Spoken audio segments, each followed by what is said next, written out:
Hello again, XDA-TV. It's been a little while, so I thought we'd take just a few minutes to talk about the performance of these sub-$100 phones.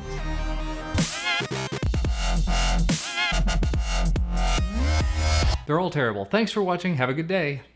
I'm kidding, otherwise we wouldn't be here. Now realistically, with all four of these phones, you have to come into it with a certain level of expectation. As I've been saying all along, these are all less than $100 a piece. You cannot expect them to perform the same as a flagship device. And just to put out a baseline there, I've tested the Antutu scores on all of these multiple times, and they all came out to be right at around 20,000 points apiece. That's just sort of drawing a line in the sand that doesn't really say 100% about one device or the other. Of all four of them, all of the ones with the Snapdragon 410 processor came out with about 20 or 21,000, and the one that has a MediaTek processor, the Blu Studio C, was about 19,000. So there was about a 10% performance difference between them. They all have some weird little GPS related issues, primarily when you're using the GPS in conjunction with other apps, not necessarily when you're using it for navigation. So for example, I use an app called Couch to 5K when I'm out running to keep track of my distances, and they all had problems with it. Either spotty GPS working, or especially in the case of the Samsung Galaxy J1,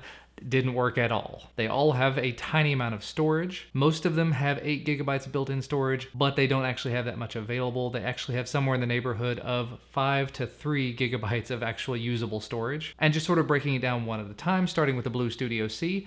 As I mentioned in the unboxing video over on my channel, this obviously has the biggest battery. It has a 3000 milliamp hour battery, so that's going to give you really good battery life. But that MediaTek processor and the fact that it has a higher resolution screen actually hurts the performance. So when you're swiping through things, you'll see little bits of stuttering here and there. You'll see lag. Apps can take a little while to load up, but that said, it does still get the job done for day-to-day type tasks. Phone calls, internet, email, even some very light gaming. I didn't put a whole lot on here because, again, I didn't have a whole lot of storage, but this played Leo's Fortune with no problem. That's a really sort of a low-spec game, but it is a very pretty one. But I was also able to play Goat Simulator on here, which is one of the most demanding games you can play on Android. It was laggy. It was noticeably laggy. The LG Leon didn't really stand out in one way or the other. It does have LG skin on top of it, though, which can add to its own little bits of lagginess. If you're used to LG skin and you like the way it looks and feels, this doesn't, like I said, it doesn't really stand out from the pack. It didn't have any real problems to speak of.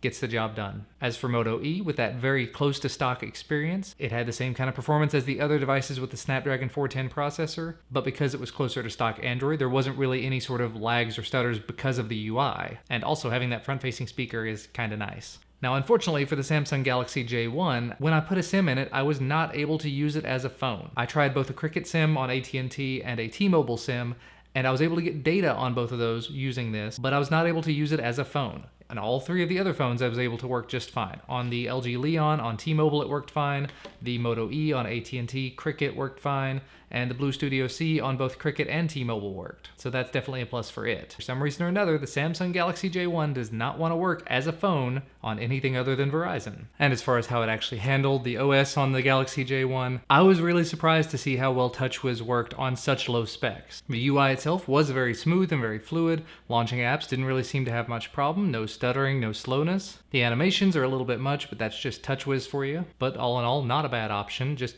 no phone. And as I was saying earlier, I did try a bit of light gaming on all of these. I used Leo's Fortune as just sort of my baseline benchmark, and it played beautifully. I would do something larger and more intensive on all of them, like Asphalt 8 or Goat Simulator. They don't really have all that much storage. And realistically, if you're buying one of these devices, one of these sub-$100 phones, you're not going into it expecting it to be a flagship performer. You're not going into it expecting it to play every single game that comes out.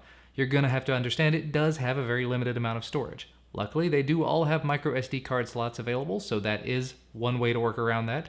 But if the apps can't be transferred over to the micro SD, you're kind of stuck. So that's going to wrap up this performance video. Stay tuned, there will be one more video in this series where we wrap it up, talk about all the different aspects of the phone, and crown the king of the sub-$100 phones, parentheses, that you can buy in America, because we do realize there are other areas of the world where there are much different options available. That may be another series for another day. But as always, thank you guys so much for watching. Remember to leave us a thumbs up below this video if you like this video, subscribe to receive all of our videos when they become available, and we'll see you again next time.